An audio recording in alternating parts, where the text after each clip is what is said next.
안녕하십니까. 전세계 계신 CBN 청취자 여러분, 하나님의 말씀으로 사랑과 행복 전하는 CBN 교과방송의 정수 인사드립니다. 안녕하세요. 우현준입니다. 목사님 반갑습니다. 얼마 전에 들은 얘기인데 그 필리핀에 이 지진이 일어났다고 하는 그 강진 소식을 들었는데 어떻습니까? 네. 그 필리핀이 이제 여러 개 섬들 한 7천여 개의 섬으로 되어 있다고 하는데요. 이제 굵직굵직하게 크게는 이제 한 세네 등분으로 나눠집니다. 여기 아이아스와 우리 교단의 본부들이 있는 곳은 제일 북쪽에 있는 루존 섬이고요. 지진은 제일 밑에 있는 민다나오 섬, 그것도 최남단인 제네럴 산토스라고 하는 도시에서 이제 일어났는데요. 여기 생활하시는 우리 교회와 또 우리 교민들에게는 큰 어려움은 없었고 전혀 조그만 진동조차 못 느꼈습니다. 그래서 또 다행이고 감사한 마음이 있고요.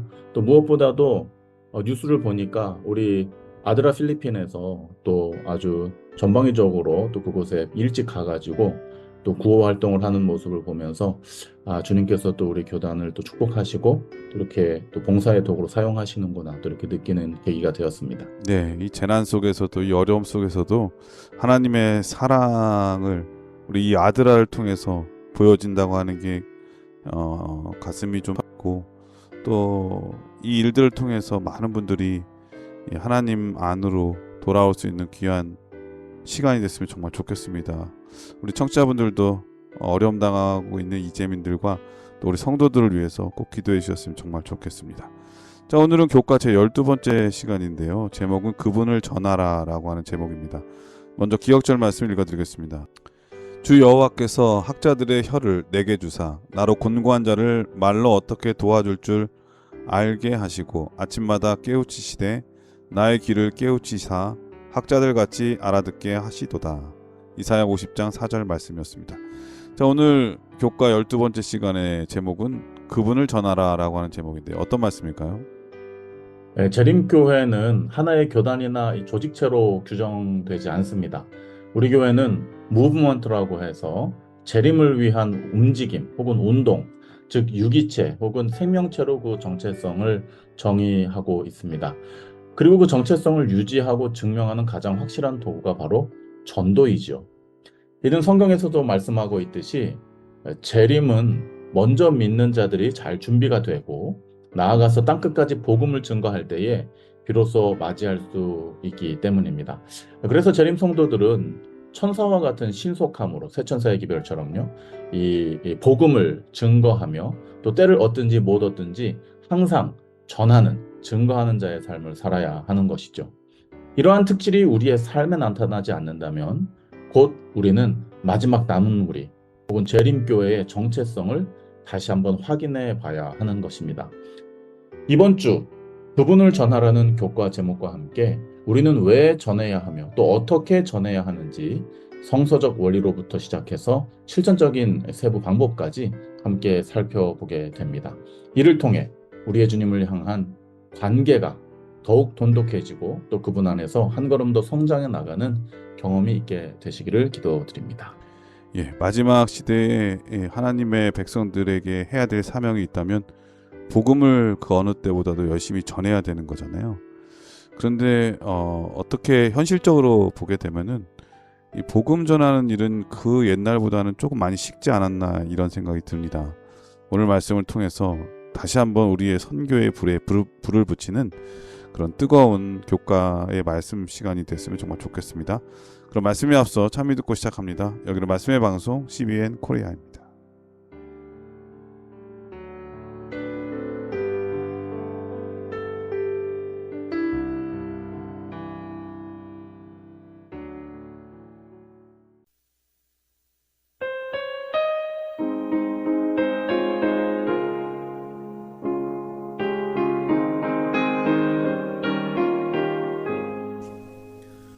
주가 맡긴 모든 일을 내가 힘써 마치고 밝고 밝은 그 아침을 맞을 때 요단강을 건너가서 주의 손을 붙잡고 나는 기뻐 그의 얼굴 대하리. 나의 주를 나의 주 주의 곁에 서서 배우며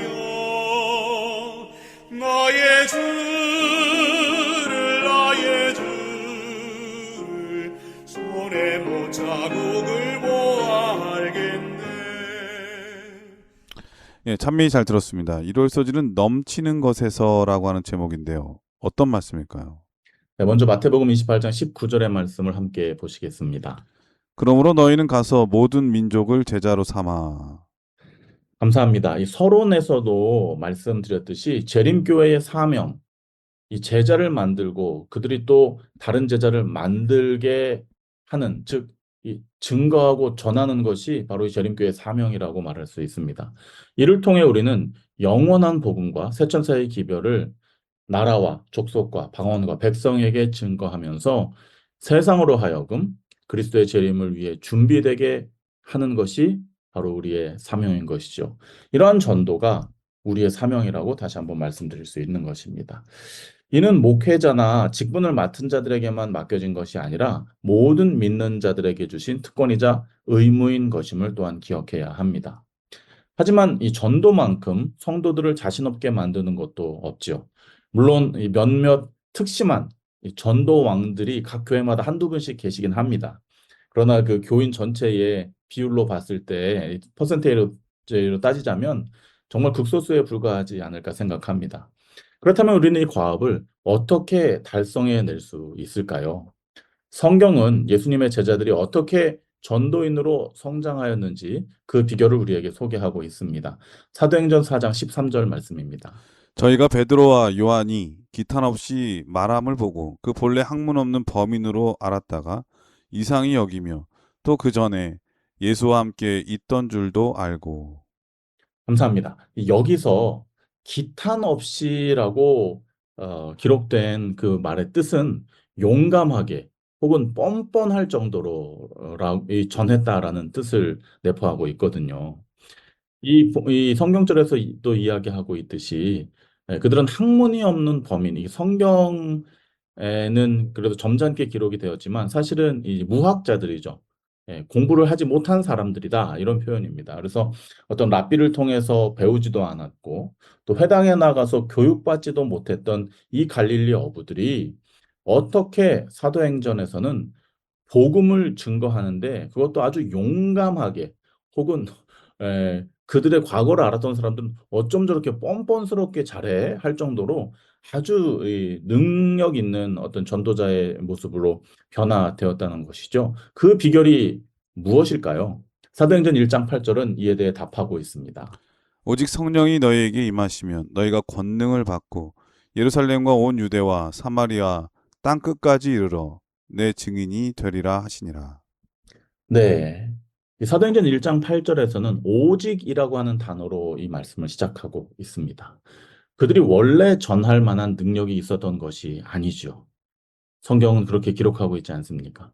이 능력 되시는 성령께서, 오직 성령께서 그들에게 충만히 임하셨을 때에 그들은 비로소 전도자로서의 사명을 감당하게 되었던 것입니다. 때로 우리는 방법론에 집착할 때가 있습니다. 물론 방법은 매우 중요합니다. 그러나 그 방법이 원칙, 원리에 맞게 적용되지 않으면 무용지물이 될 뿐만 아니라 오히려 전도를 더 방해하는 요소가 될 수도 있습니다. 이 전도법은 이 전도법에 마땅히 적용돼야 할 원칙은 이렇습니다. 오늘 교과의 제목처럼 넘치는 것에서 시작되어야 한다는 것입니다. 이 주님과의 교제를 통해 그 사랑과 은혜가 우리 마음에 충만하게 넘칠 때 또한 성령의 역사하심으로 그 능력과 권능이 나의 부족함을 충분히 덮고 넘쳐나가서 그 능력이 넘쳐나서 내 속으로부터 뜨겁게 불타오를 때 비로소 전도는 시작되는 것입니다. 이는 바로 베드로와 요한의 고백에서 그 증거를 찾아볼 수 있는데요. 사도행전 4장 13절입니다. 우리는 보고 들은 것을 말하지 아니할 수 없다 하니. 네, 이거 보십시오. 베드로와 요한은 무학자들입니다. 그래서 그들이 가지고 있는 것이 아무것도 없었죠. 그런데 그들이 성령, 오직 성령의 역사하심으로 능력을 부여받고 권능을 부여받고요.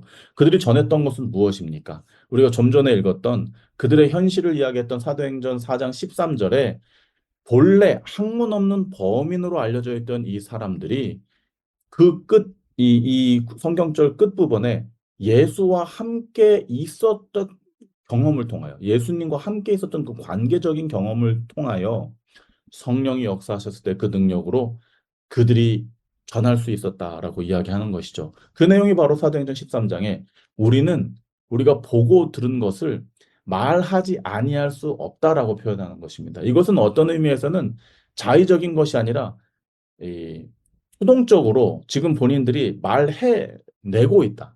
음. 말하는 것을 당하고 있다라는 표현으로 이렇게 기록되고 있는 우리도 것입니다. 뭔가 정말 이 특별한 것을 보고 느끼게 되면 옆에 사람들한테 자꾸 말해주고 싶잖아요.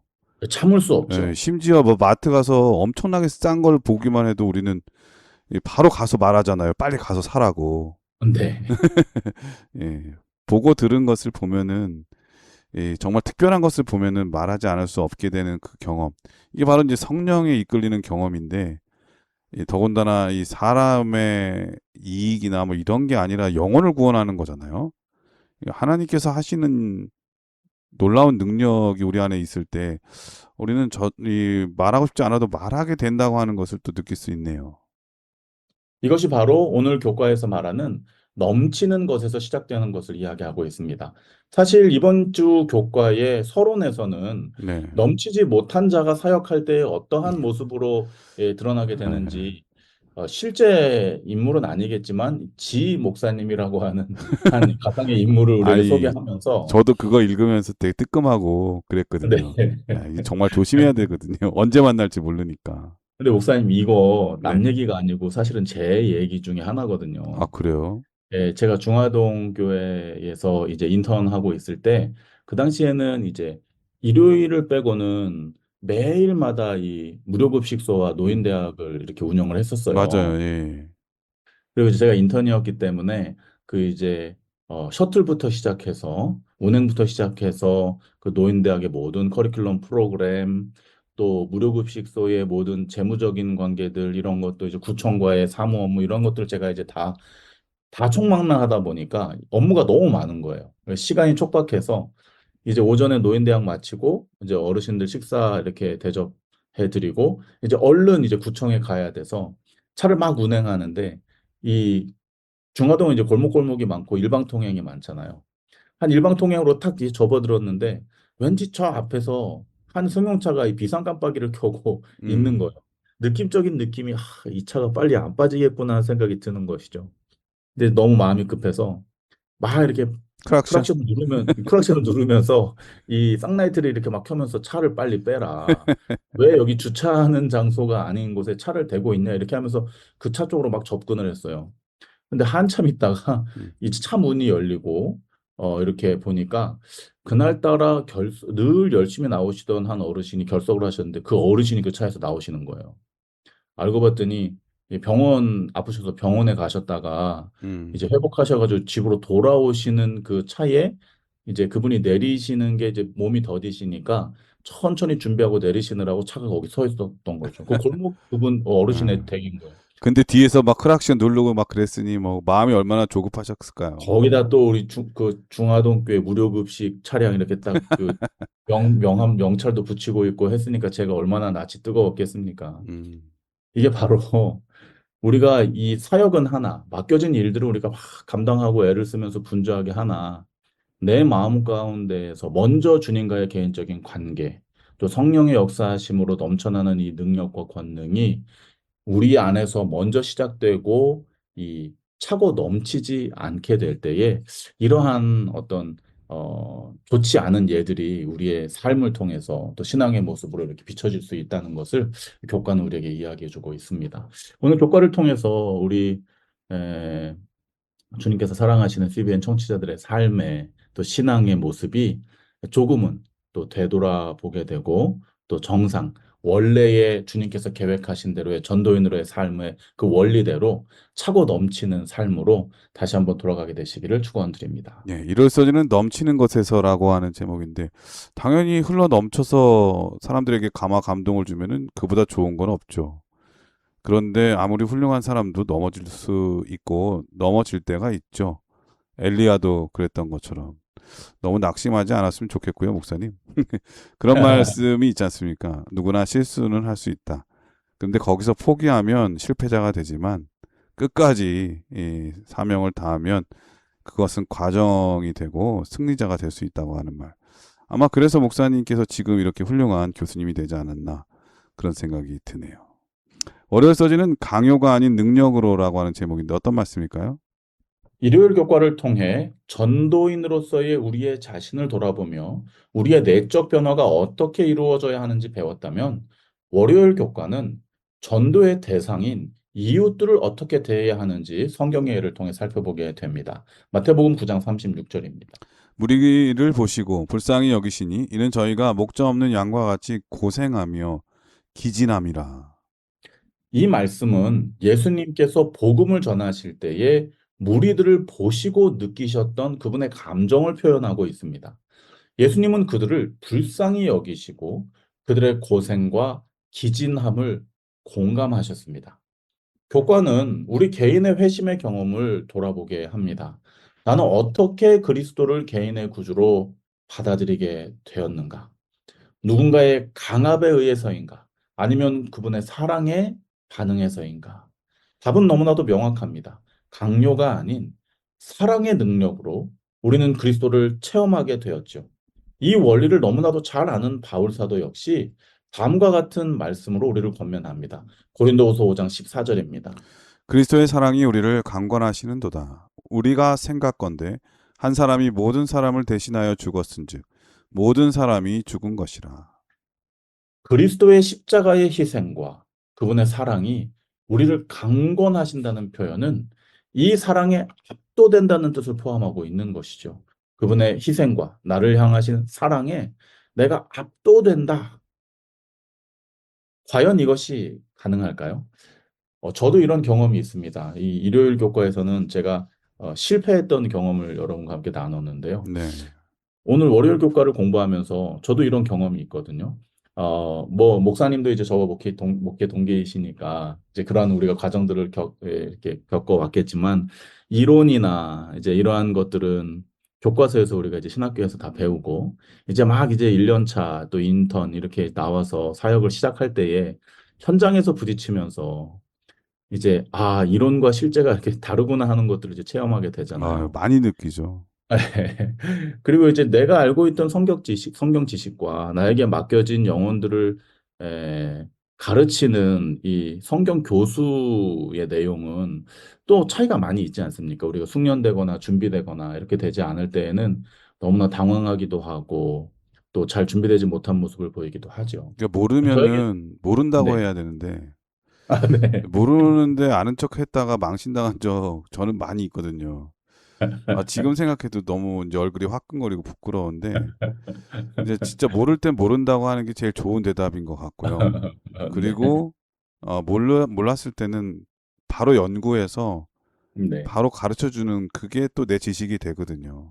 네, 이렇게 지식 전달 과정도 우리가 투명하고 정직하게 해야 됩니다. 그런데 저는 우리가 사람의 마음을 변화시키고 돌이키는 것은 이론과 논리와 설득으로 되지 않는다는 경험을 많이 했습니다.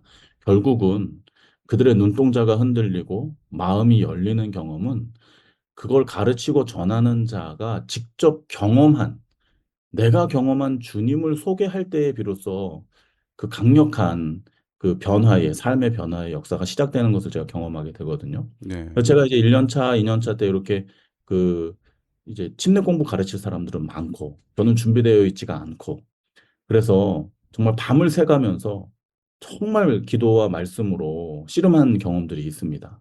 그래서 하루는 제가 정말 밤 늦게까지 이 성경 교수해야 할 내용을 기도드리면서 주님 도와주십시오. 지혜를 주십시오 하면서 준비하고 말씀을 펴고 이렇게 하면서 제 스스로가 그 말씀에 감동이 되는 거예요. 그리고 너무나 이것이 합당하고 내 삶에 너무나도 필요한 복음이라는 걸 제가 경험하게 되고 오히려 그 말씀 연구 과정 중에 제가 회심을 하고 제가 변화되는 경험을 하게 된 것이죠. 그리고 놀라운 변화가 있었습니다. 이제 아까도 말씀드렸지만 우리 전도사님들은 교회에서 이제 하는 일들이 많지 않습니까? 그 중에 하나가 이제 뭐 주차 이렇게 관리도 하고 이제 이런 일들이 있는데 이제 늘 그 교회 반대쪽에 있는 상가들이랑 가끔 이제 교회 안식일에 주차하는데 이제 문제가 생기거든요. 그러면 이제 그 앞에 있는 짜장면집 아저씨 또 옆에 있는 호프집 아주머니 이렇게 껄끄러운 상대들이에요. 만나기가.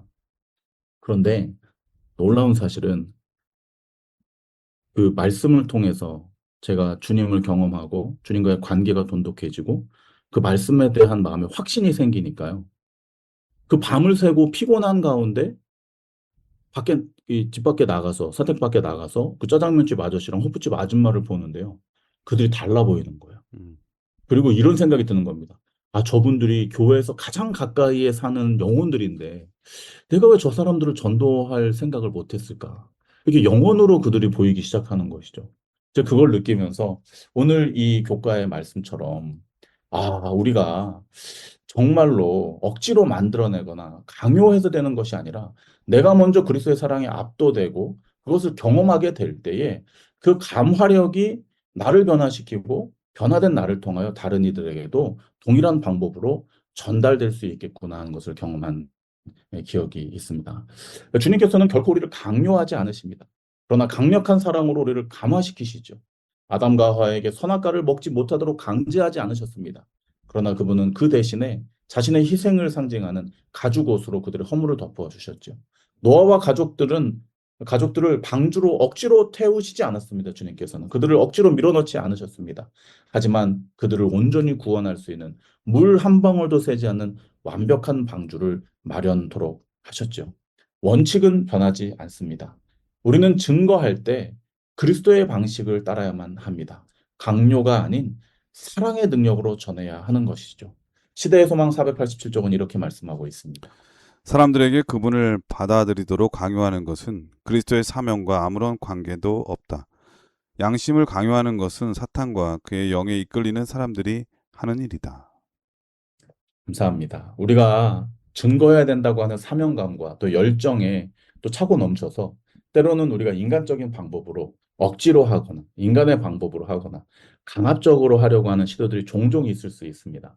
오늘 교과를 통하여 성경은 우리에게 예수님의 방법이 어떠한지를 명확하게 가르쳐 주시고 또 사도들의 예를 통하여 우리를 권면하여 주셨습니다. 이 말씀을 통해 우리가 주님의 뜻대로 전하는 참된 복음 증거자들로 살아가게 되시기를 축원드립니다.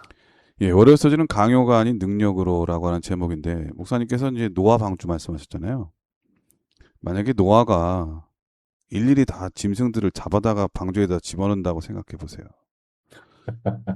그러면 방주 짓는데 120년 걸리고 짐승들 집어넣는데 120년 걸릴지도 몰라요. 근데 이게 하나님의 능력으로 다 노아가 스스로 뭐 쫓아다니면서가 아니라 하나님의 능력으로 다 불러 모아 주셨잖아요.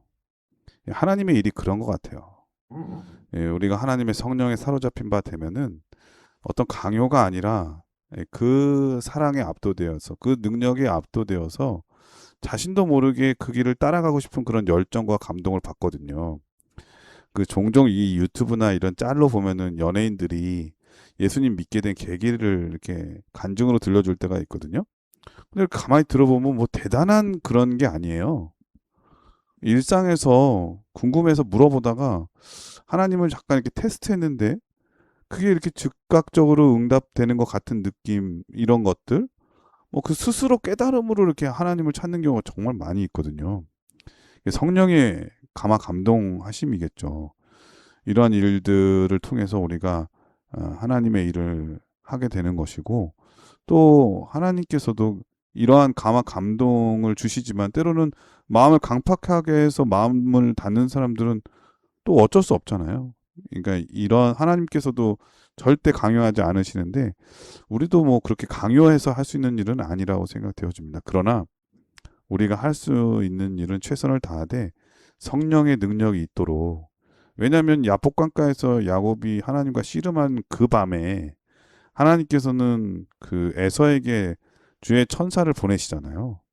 그 밤에 역사해가지고 이 야곱을 만났을 때에 야곱의 모든 것이 다 감동이 됐잖아요. 에서한테 찢어진 옷도 그렇고 이 그 다리 쩔뚝이는 네, 것도 다리 그렇고. 모든 게 다 이게 다 하나님께서 이 도와주시는 능력이 아닌가 그런 생각이 드네요.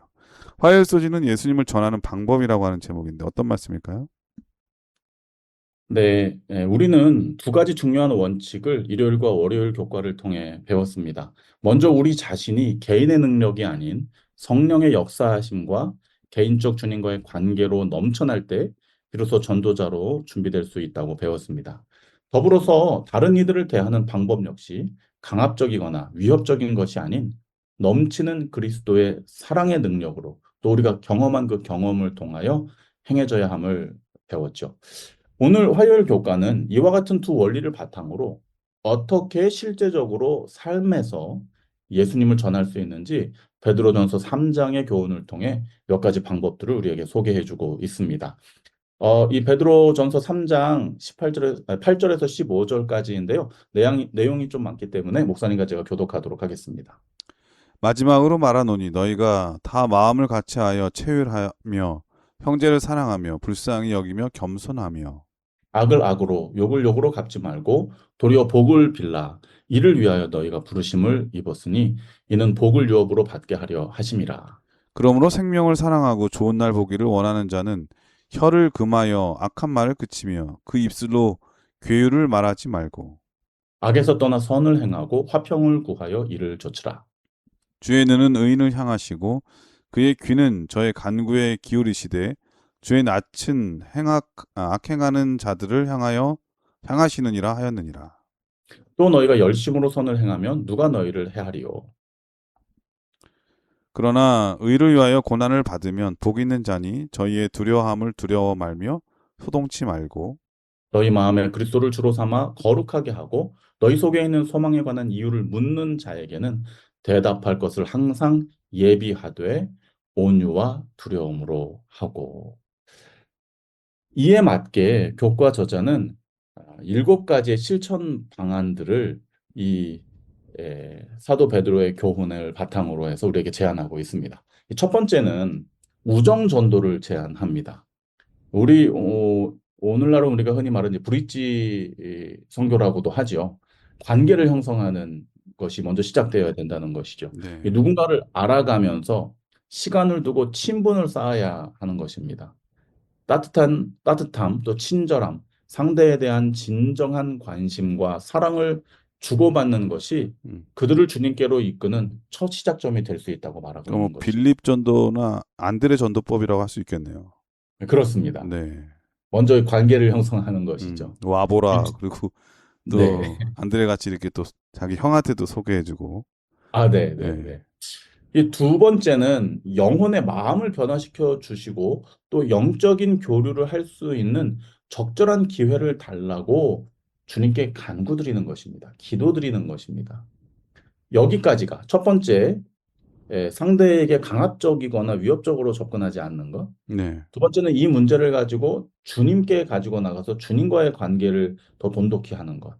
여기까지 이 두 단계는 이 첫 번째 원리인, 전도의 첫 번째 원리인 전도인 자신의 개인적인 주님과의 관계와 성령의 능력 경험, 이와 같은 내용을 또 반영하고 있는 부분이라 할 수 있겠죠. 이 세 번째로 제시되는 것은 그 다음 단계로서 일상 대화를 통해 자신의 신앙 경험을 자연스럽게 나누고 혹 그 영혼의 문제를 들어주기도 하면서 함께 기도드릴 기회를 얻는 것이죠. 예를 들면 이런 것입니다. 자식 문제가 있는데, 우리 집에도 우리 막내가 좀 속을 썩였는데, 내가 방법이 없었는데, 내가 다니는 교회, 또 내가 믿는 예수님께 이렇게 열심히 기도드리고 이렇게 했더니, 그 아이는 변하지 않았지만, 그 아이를 대하는 내 마음이 달라지고, 내가 그 아이를 대하는 마음이 달라지니까 점차 그 아이도 이렇게 변하더라. 근데 자기네 집에도 요즘 막둥이가 조금 힘들게 한다는데, 어떻게 자기는 교회 안 다니니까 내가 자기 아들 위해서 좀 기도 좀 드려줄까? 이렇게 이제 접근할 수 있다는 네. 것이죠. 그러니까 자식 문제나 또 절박한 문제는 기도해 준다고 그러면 거절할 사람이 없을 거예요. 그렇죠. 축복해 준다. 또 문제를 해결하기 위해 기도드려 준다. 이러면 대부분의 사람들은 흔쾌히 또 이렇게 받아들이죠. 이때 우리가 주의해야 할 것은 월요일 교과를 통해 배운 것처럼 절대 어떤 계획이나 음모를 짠 것처럼 이렇게 하는 건 안 되고요. 또 강요하지 말고요. 그러나 담대하게 또 온유하게 다가가야 한다고 교과는 우리에게 제안하고 있습니다. 네 번째로는 이걸 이제 혼자서 하지 말고요. 이제는 교회의 다른 구성원들과도 함께 연결해 나가는 방법을 찾는 것입니다.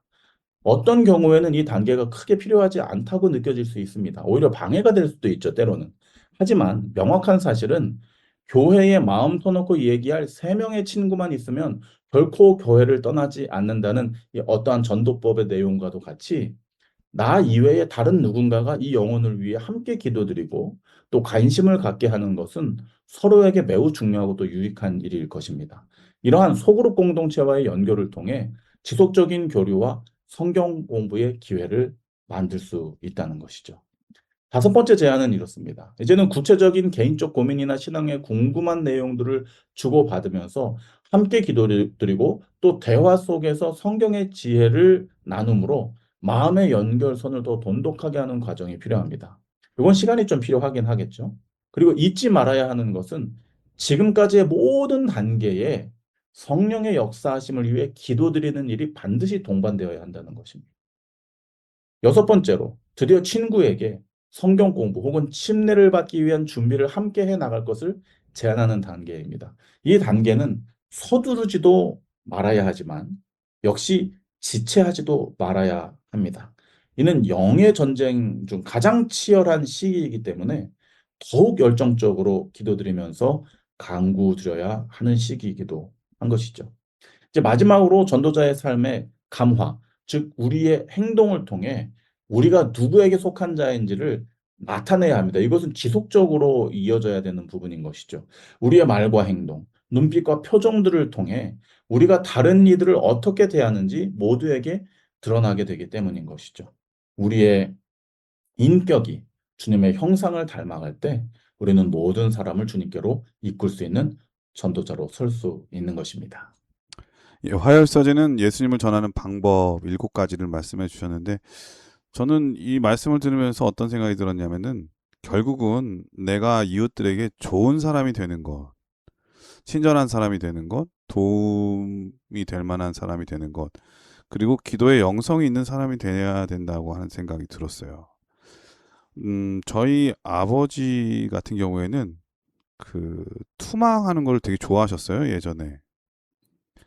그 투망이 뭔지 아시죠? 이렇게 그물 네, 같은 거 물고기 잡는. 던져가지고 뭐 요즘 유튜브에 아주 유행이 있던데 네, 저희 아버지가 그걸 되게 좋아하셨는데 이제 그 믿지 않는 남편들이 그런 걸 되게 좋아하는데 어디 이제 같이 갈 수 있는 이, 그런 거리가 없잖아요. 그래서 이제 그분들을 초청해가지고 이 팔공산에 놀러를 갔는데 너무 좋아하시더라는 겁니다. 그래서 거기에서 팔공회를 조직하셔가지고 때마다 가시는 거예요. 아, 803에 가서 예, 8공회예요. 예, 그렇다고 저 들었거든요. 근데 어쨌든 네. 그 일을 하면서 같이 어울리고 하다 보니까는 나중에는 이분들도 다 교회 나오셔서 이제 예, 하늘에 소망을 가진 식구가 됐다고 하는 얘기를 들었거든요. 그러니까 네. 결국 서로에게 좋은 사람이 되면 그 우정이 하늘까지 이어지도록 갖고 싶은 거죠. 그래서 호기심을 갖게 되고, 그래서 궁금한 것도 물어보게 되고, 성경도 알게 되고, 그래서 영생의 동반자들이 다 되는 거거든요. 그래서 예수님을 전하는 제일 좋은 방법은 제일 좋은 사람들, 좋은 친구가 되어 주는 것, 그런 생각이 들었습니다. 여기서 찬미 한 곡 들으신 다음에 계속해서 수요일 목요일 서재를 공부하도록 하겠습니다. 여기는 말씀의 방송 CBN 코리아입니다.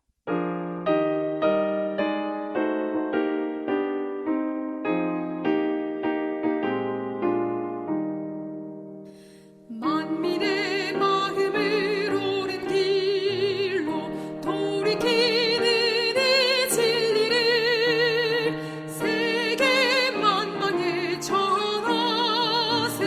빛과 평화의 진리, 빛과 평화의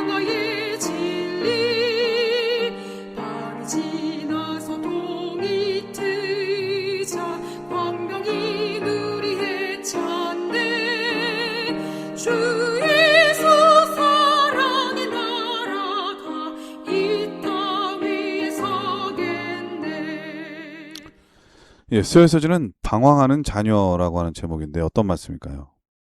수요일 교과는 교회 안에서의 이른 양에 대한 내용을 다룹니다. 신앙 가정에서 자랐고 삼육 교육을 받았으나 교회를 떠난 자녀들에 대한 이야기도 포함이 되겠죠. 이러한 일은 매우 흔한 일이 되어 버렸습니다. 기독교 통계단체인 바로나 리서치에서는 20대 기독교 가정 자녀들이 20살이 되면은 절반 이상 교회를 떠난다고 보고하고 있습니다. 더 놀라운 사실은 남은 절반의 자녀들도 사실은 부모님이 속상해 하실까 봐 혹은 교회 참석하거나 11조 내거나 하는 이런 믿음의 기초 없이 행함으로 이러한 행위가 없으면은 내가 구원을 받지 못한다고 하는 잘못된 신앙관을 가지고 두려움 때문에 교회에 남아 있는 자녀들이 대부분이라는 통계를 내놓았죠. 너무 절망적입니다. 이 내용은 우리의 마음을 아프게 하고 또 교회의 미래를 어둡게 바라보도록 하죠. 이러한 영적 잃어버린 자녀는 단지 오늘날 우리에게만 있었던 일은 아닙니다. 호세아 4장 17절의 말씀입니다. 에브라임이 우상과 연합하였으니 버려두라. 에브라임은 요셉의 아들로서 12지파 중에 한 지파이죠. 그런데 이 하늘의 기업을 물을 12지파 중에 한 지파가 우상과 연합하여 버려진 바 되었다라고 이야기하죠. 교과는 호세아 4장과 7장의 내용을 통해서 12지파 중 하나였던 에브라임의 사례를 우리에게 보여주고 있는 것입니다. 에브라임은 주님과의 관계를 저버림으로 스스로 떠나가게 되었지요. 이에 대해 예레미야는 에브라임의 할머니인 라헬이 어떤 심정이었는지를 다음과 같이 묘사하고 있습니다. 예레미야 31장 15절입니다. 나 여호와가 이같이 말하노라. 라마에서 슬퍼하며 통곡하는 소리가 들리니 라헬이 그 자식을 위하여 애곡하는 것이라. 그가 자식이 없으므로 위로받기를 거절하는도다. 마치 이 자식에 대한 문제로 애곡하는 라헬의 모습이 오늘날 우리가 육으로는 낳았으나 영적으로 우리의 자녀들이 주님 안에서 거하지 못하는 현실 가운데에서 날마다 라헬처럼 애곡하고 어떠한 말로도 위로받지 못하는 그러한 현실을 마치 투영하고 있는 듯 교과는 우리에게 이 성경 구절을 소개하고 있습니다. 그런데 감사하게도 이에 대한 이 라헬의 애곡하는 이 상황에 대해서 주님께서 어떻게 반응하시는지가 같은 장 그 다음 절에 소개되고 있습니다. 예레미야 31장 16절 17절입니다. 나 여호와가 이같이 말하노라. 내 소리를 금하여 울지 말며 내 눈을 금하여 눈물을 흘리지 말라. 내 일의 갚음을 받을 것인즉 그들이 내 대적의 땅에서 돌아오리라. 여호와의 말이니라. 나 여호와가 말하노라. 너의 최후에 소망이 있을 것이라. 너의 자녀가 자기들의 경내로 돌아오리라. 주님께서 말씀하십니다. 떠나갔던 너의 자녀들. 사실 라헬의 이 애곡함은 아직 무자함으로 자식이 없는 것 때문에 이제 속상해서 우는데요. 이미 너에게 자식이 주어질 것을 전제하시면서 심지어는 그 주어진 자식들 중에 에브라임처럼 떠나가는 자식들이 있을지라도 그들을 위하여 우는 너의 울음을 내가 위로해 주겠다. 그들이 다시 그들의 위치로 돌아올 것이다. 이렇게 약속해 주고 있는 것입니다. 우리는 이 귀한 약속에 오늘 우리에게도 주어진 이 동일한 복음이 우리에게도 동일하게 적용되고 있음을 믿음으로 붙들게 됩니다. 주님의 이 귀한 약속은 예레미야 이 성경절, 예레미야 31장 장도 넘어가지 않고요. 17절 그 다음 절도 넘어가지 않고 바로 그 한 절을 넘기지 않고 그 다음 절에서 바로 성취되는 것을 성경은 기록하고 있습니다. 예레미야 31장 18절 19절입니다. 에브라임이 스스로 탄식함을 내가 정령이 들었노니 이르기를 주께서 나를 징벌하심에 멍에에 익숙치 못한 송아지 같은 내가 징벌을 받았나이다. 주는 나의 하나님 여호와시니 나를 이끌어 돌이키소서. 그리하시면 내가 돌아오겠나이다. 내가 돌이킴을 받은 후에 뉘우쳤고 내가 교훈을 받은 후에 내 볼기를 쳤사오니 이는 어렸을 때의 치욕을 진고로 부끄럽고 욕됨이니이다. 감사합니다. 에이브라임이 돌아오게 되었다라고 성경은 약속해주고 있는 것이죠. 제가 이 수요일 교과에 서론에서 이 바르나 리서치 보고에 따라서 믿는 가정의 자녀들 절반 이상이 그들이 결정권이 생길 때, 삶에 대한 결정권이 생길 때, 20대가 되고 나면 절반 이상의 교회를 떠난다라고 하는 매우 좀 부정적인 또 좀 슬픈 그러한 통계를 말씀을 드렸습니다. 그런데 2차 보고가 또 보고가 됐어요. 네. 그런데 이 2차 보고가 매우 희망적입니다. 마치 회귀 본능처럼 이 연어가 세상 바다에서 이 한껏 살다가 다시 자기가 태어난 그 하천으로 찾아오듯이 우리 잃어버렸던 자녀들이요. 이제 사회 나가서 결혼하고 자녀들 키우고 힘든 과정들 겪고 이렇게 하면서 본인의 힘으로 스스로 살아갈 수 없는 그 한계들을 경험하고 그럴 때에 부모님을 생각하고 부모님들께서 그 힘들고 어려울 때에 주님을 의지하고 그 힘든 과정들을 극복하며 자신들을 키웠던 그 신앙의 추억을 생각하면서 다시 신앙으로 돌아오는 퍼센테이지가 굉장히 높다는 것을 보고하고 있는 것입니다. 네.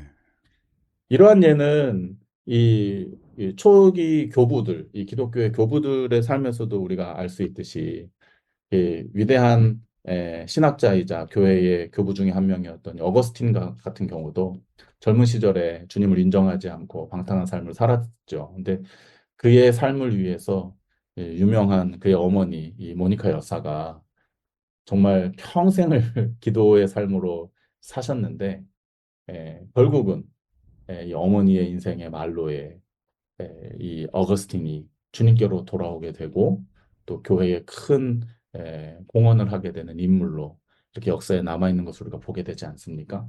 오늘 말씀을 통해서 우리 자녀들의 신앙 문제, 또 가족들의 신앙 문제로 마음 아파하시고 주님께 눈물로 간구하고 계시는 우리 CBN 청취자들의 삶에 희망과 위로가 있게 되시기를 바라고요. 이 귀한 약속을 붙들고 우리 자신이 먼저 주님 앞에 바로 섬으로 약속하신 대로 우리의 사랑하는 자녀들이 주님께로 돌아오는 귀한 경험들이 있게 되시기를 축원드립니다. 예, 수요 서지는 이 방황하는 자녀라고 하는 제목인데 이 자녀는 부모님이 살아계신 한 나이가 많아도 자녀죠. 그렇기 때문에 이 부모님은 눈을 감기 전까지 늘 하는 기도가 자녀를 위한 기도거든요. 근데 저도 뭐 나이를 많이 먹은 건 아니지만 이 나이를 조금씩 이렇게 세월을 이렇게 느끼면서 뭐냐면은 자기의 연약함을 많이 느껴요. 예전 같지 않다는 것도 느끼고요.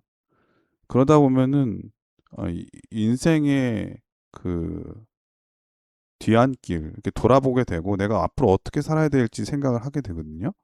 근데 많은 경우에 하나님에 대해서 듣지 못하면 딴 것으로 그 부족한 마음을 채우려고 한다는 거예요. 그런데 하나님에 대해서 들은 사람들은 교회로 가야 되겠다는 생각, 하나님을 믿어야 되겠다는 생각을 하게 된다고 하는 것입니다. 그렇기 때문에 우리는 어렸을 때부터 아이들에게 또 기회가 되는 대로 예수님을 전할 수 있는 사람이 되어야 되는 거죠. 왜냐하면 언젠가 들었던 그 얘기가 나중에 그런 마음을 가졌을 때 교회로 돌아오게끔 하는 그런 기회가 되거든요. 저희 교회 한 연로하신 장로님께서 늘 강조하신 부분이 그거예요. 교회는 언제 어디서든지 임종을 앞둔 사람이라도 맞이할 준비를 해야 된다. 왜냐하면 나이가 들어서 돌아올 사람이 많다는 거예요. 그런 기회를 제공해 줄 수 있는 교회가 되면 좋겠다는 말씀 많이 하셨거든요. 정말 그런 것 같습니다. 우리는 언제 어떻게 방황할지 모르고 언제 어떻게 돌아올지 모르기 때문에 기도가 필요하고 또 그 일을 위해서 수고를 아끼지 말아야 되겠다. 그런 생각이 듭니다. 목요일 소지는 그들이 돌아오게 하리니라고 하는 제목인데 어떤 말씀일까요? 목요일 교과는 또 다른 성경인 스가랴서를 통해서 이와 같은 자녀들이 돌아올 것이라고 하는 약속을 다시 한번 공고하게 확신을 시켜주고 있습니다. 스가랴 10장 6절에서부터 12절에 있는 말씀입니다. 목사님과 제가 교독하도록 하겠습니다. 내가 유다 족속을 견고하게 하며 요셉 족속을 구원할지라 내가 그들을 긍휼히 여김으로 그들로 돌아오게 하리니 그들이 내게 내어 버리움이 없었음 같이 되리라. 나는 그들의 하나님 여호와라. 내가 그들을 들으리라. 에브라임이 용사 같아서 포도주를 마심 같이 마음이 즐거울 것이요 그 자손은 보고 기뻐하며 여호와를 인하여 마음에 즐거워하리라. 내가 그들을 향하여 휘파람 불어 모을 것은 내가 그들을 구속하였음이라. 그들이 전에 번성하던 것 같이 번성하리라. 내가 그들을 열방에 뿌리려니와 그들이 원방에서 나를 기억하고 그들의 자녀와 함께 다 생존하여 돌아올지라. 내가 그들을 애굽 땅에서 이끌어 돌아오며 그들을 아수르에서부터 모으며 길르앗 땅과 레바논으로 그들을 이끌어 가리니 그 거할 곳이 부족하리라. 내가 그들로 고해를 지나게 하며 바다 물결을 치리니 나일의 깊은 곳이 다 마르겠고 아수르의 교만이 낮아지겠고 애굽의 홀이 없어지리라. 내가 그들로 나 여호와를 의지하여 견고케 하리니 그들이 내 이름을 받들어 왕래하리라. 나 여호와의 말이니라. 아멘. 나 여호와의 말이니라. 제가 이 말씀을 이렇게 읽으면서 여기에 유다 족속, 요셉 족속, 뭐 에브라임 이렇게 나오는 그 위치에 우리의 영적으로 잃어버린 자녀들, 또 우리 교회에서는 영적인 또 자녀들이 있지 않습니까? 우리 초신자들이라든가 아니면은 잃은 양들, 교회에서 멀어지고 있는 자들, 또 우리 가정 내에서의 사랑하는 신앙하지 않는 우리의 가족들의 이름을 대신 그들의 이 유다나 요셉이나 에브라임 대신 그들의 이름을 넣고 이 말씀을 다시 한번 묵상한다면 우리의 마음에 얼마나 큰 위로가 되고 또 얼마나 큰 확신을 갖게 해줄까. 짧은 시간이나마 이렇게 마음속에 또 경험하게 되고 감동을 받게 되었습니다. 이 교과 저자는 이번 주 교과를 마치면서 주님의 약속은 이와 같이 확고하니 이제 우리가 무엇으로 이 약속에 또 이 성취될 이 귀한 언약에 화답해야 할지를 제안하고 있습니다. 교과 172쪽입니다. 하나님을 떠난 배우자나 자녀를 위한 당신의 삶의 증거, 행동, 말, 기도는 그들의 삶과 미래를 근본적으로 바꿀 수 있다. 감사합니다. 우리가 그리스도를 나타내는 일관된 삶의 모본을 보일 때에 우리가 일요일 교과와 월요일 교과에서 배운 것처럼 우리 개인이 주님과의 관계, 나는 연약하고 부족하고 능력이 없는 베드로와 요한처럼 나는 주님을 향하여 경험도 없고 배운 것도 없지만 나는 무학한 자이지만 그러나 제가 주님과 동행한 그 경험을 통하여 또 내게 역사하시는 성령의 권능과 능력을 통하여 내 삶을 주님 앞에서 온전한 그리스도인으로 살아가게 될 때에 그 삶의 모본을 보일 때에 그리스도를 거부했던 사람들이 우리에게서 오직 주님만으로부터 나올 수 있는 무언가를 보게 될 것이라고 교과는 약속하고 있습니다. 제가 그 청소년 사역에 대한 강의를 또 이번 학기에 또 함께 하고 있는데요. 네. 재림교회 청년들이 왜 떠나갔나라고 하는 그 이제 보고서가 있습니다. 10년 동안 추적해서 보고한 내용인데요. 떠나가지 않은 자들 왜 안 떠나갔냐의 첫 번째가 뭐냐 하면 목사님 말씀하신 대로 재림교회의 교리에 대한 확신을 가지고 있어서 안 떠나가요. 성경 공부를 제대로 했기 때문에 말씀에 단단히 묶여져 있었기 때문에 안 떠나가는 것입니다. 우리 이번 기 교과의 제목처럼 주님께서 그들로 하여금 학자의 여호와, 학자의 이 이해하는 귀를 주셨기 때문에 그들이 진리에 그들의 확고한 마태복음 7장의 말씀처럼 반석위에 그들의 신앙의 기초를 놓았기 때문에 떠나가지 않아요. 근데 떠나간 자들 왜 떠나갔느냐? 그들이 성경 공부나 뭐 이런 것 때문에 떠나간 게 아니에요. 주요한 네 가지가 나오는데요. 전부 다 관계 때문이에요. 어른들의 무관심, 혹은 어른들의 강제, 억지로 막 시키는 뭐 이런 거 있지 않습니까? 그다음에 아무 준비되지 않은 대책 없는 어떤 청소년 사역을 향한 어떤 그러한 것들. 이러한 것들이 결국은 청년들로 하여금 교회에 관심을 잃게 하고 사람의 관계가 깨어짐으로 주님과의 관계조차도 제대로 갖지 못하는 것이 역설적으로 이 보고서에 제안이 되고 있습니다. 어쩌면 이러한 것이 오늘날 우리의 가정에서, 우리의 교회에서, 혹은 우리의 공동체에서 똑같이 반복되고 있지는 않은지 모르겠습니다. 오늘 우리는 이 교과의 말씀을 통하여 전도자로 부름받은 우리들이 먼저 준비되고 더 나아가서는 우리의 영혼들을 향하여 우리가 어떠한 자세로, 어떠한 마음가짐과 또 어떠한 방법으로 접근해야 할지 우리가 배웠으니까 또 믿는 마음으로 기도드리면서 이런 일들 잘 실천해 나가심으로 주님께서 약속하신 대로 에브라임에 돌아오는 그 경험이 우리의 가정과 우리의 교회에 놀랍게 성취되게 되기를 예수님 이름으로 축원드립니다. 예, 목요일 소지는 그들이 돌아오게 하리니. 정말 돌아왔으면 좋겠고 또 새로운 영혼이 탄생하면 좋겠다는 간절한 바람이 있습니다. 한 대형교회 개신교 목사가 이 설교하는 거 잠깐 들었는데 이런 얘기를 하더라고요. 자기가 우리 교회 젊은이들을 만나서 너네들 왜 교회 안 나오니? 이렇게 질문을 하니까 이런 대답을 하더랍니다. 교회 나오는 게 시간이 아깝다. 그래가지고 이 목사님이 화가 잔뜩 나서 모든 부목사들 교육자를 다 불러 모아서 시간이 아까워서 교회 안 나온단다. 시간이 아깝지 않도록 준비하라. 이 얘기를 했다 그래요. 이 시간이 아깝다는 게 어떤 의미를 갖는 건지는 정확하게 잘 모르겠습니다.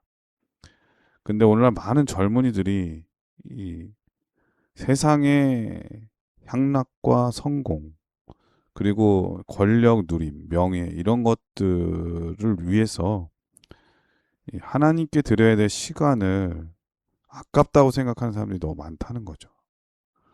이런 사람들에게 하나님께 예배하는 것, 그리고 하나님을 섬기는 것이 결코 아까운 게 아니라 축복이 된다고 하는 것을 바르게 알려줄 수 있는 그러한 이 사람들, 친구, 또 어른들이 좀 많이 나타났으면 좋겠고, 이 말을 듣고 돌아올 수 있는 청년들, 학생들이 많아졌으면 정말 좋겠다는 간절한 바람이 있습니다. 요즘 교회가 다 비상입니다. 젊은이들이 점점 줄어가고 있고, 인구가 줄어서 그렇다는데 꼭 그런 것 같진 않아요. 왜냐하면은 우리가 생각하는 다른 진리를 가진 사람들, 이단 사이비 이런 사람들, 젊은 사람들이 막 늘어나는 경우를 많이 보는데 그 이유를 뭐냐고 분석했는가 하면은 이 학생 청년들도 바른 길을 찾고 싶어서 교회를 찾아가면 뭐라고 얘기하냐면은 세상에서 너가 지금 잘하고 있다는 식으로 계속 말을 한다는 거예요. 나는 그렇게 살고 있지 않은데 바른 지적을 받지 못한다는 겁니다. 근데 그 이단 사이비 집회 가면은 막 때리는 얘기를 막 찔리는 얘기를 막 하면서 여기 아니면 영생이 없는 것처럼 막 강하게 얘기하니까 거기에 목숨을 걸게 되더라고 하는 얘기를 들은 적이 있거든요. 진리가 자유케 한다는 말씀 있지 않습니까? 진짜 진리는 영원하지 않습니까? 하나님의 말씀의 진리가 안에 들어가면 목사님 말씀하신 대로 교회를 떠날 수 없다고 하는 것, 이 진리를 어떻게 잘 알려줄 수 있을지 깊이 고민하는 우리 모두가 됐으면 정말 좋겠습니다. 목사님께서 이번 교과를 간략하게 정리해 주시고 기도하고 마치도록 하겠습니다. 복음 증거는 우리의 정체성이자 사명입니다. 이를 위해 우리 자신은 먼저 주님과의 긴밀한 관계를 통해 넘치는 사랑으로 충만해져야 합니다. 더 나아가 성령의 능력을 힘입어 담대하게 증거하는 자의 삶을 지속적으로 이어가야 합니다. 가족과 이웃을 대할 때에는 결코 강압적이지 않아야 하며 예수님의 본을 따라 사랑의 감화력으로 그들을 대해야 합니다. 영혼을 접촉하는 모든 순간마다 기도를 통해 성령의 역사하심과 주님의 능력을 힘입는 것 또한 필수입니다. 우리의 가족들을 위한 전도에 있어서 실망할 것이 없는 것은 결국 주님께서 그들로 돌아오게 하실 것이라는 확실한 약속이 있기 때문입니다. 이 말씀에 의지하여 우리 자신이 먼저 주님과의 돈독한 관계를 유지하며 우리의 삶을 통해 그 사랑을 전달해내야 합니다. 이것이 바로 그분을 전하는 가장 확실한 방법입니다. 예, 목사님께서 기도해 주시고 교과를 마치도록 하겠습니다. 주님, 우리를 먼저 불러주시고 전도자의 사명을 주시니 감사드립니다. 아멘. 이 사명이 주님께로부터 왔으며 또한 주님께서 이루실 것을 믿음으로 붙들게 하시고 먼저 우리 자신이 주님과의 확실한 관계를 맺음으로 주님의 사랑이 우리를 통해 영혼들에게 넘쳐 흐르게 하여 주시옵소서. 아멘. 주신 교훈들 마음에 새기고 주님께서 그렇게 하셨듯이 그 모본대로 우리도 삶을 통해 실천하게 하여 주시옵소서. 아멘. 결국은 우리의 사랑하는 영혼들을 돌아오게 하시겠다는 약속으로 인하여 감사를 드립니다. 믿고 의지하며 끝까지 복음을 증거하는 도구로 살아가게 인도하여 주시옵소서. 아멘. 감사드리며 예수님 이름으로 기도드립니다. 아멘. 아멘. 네, 전 세계 계신 CBN 청취자 여러분, 실물 교훈에는 이런 말씀이 있습니다. 사람이 말로는 아무리 공언한다 할지라도 자기의 형제들에 대해 이기심 없는 사랑을 갖지 않는다면 그 사람은 하나님께 대한 순전한 사랑을 가질 수 없다. 그러나 자아가 그리스도께 몰입될 때에 사랑은 저절로 생겨나게 된다. 그렇습니다. 우리는 어디에 몰두하고 있나요? 세상이 아니라 우리의 시야를 돌려서 예수님께 우리의 초점을 맞추게 되면 세상을 감당할 만한 사랑과 그 능력을 오늘 우리에게 주신다고 약속하셨으니까 이 약속 굳게 의지하면서 한 주일 열심히 살아내는 저와 여러분 되셨으면 정말 좋겠습니다. 건강하시고요. 저희는 다음 주에 다시 뵙도록 하겠습니다. 안녕히 계십시오. 감사합니다.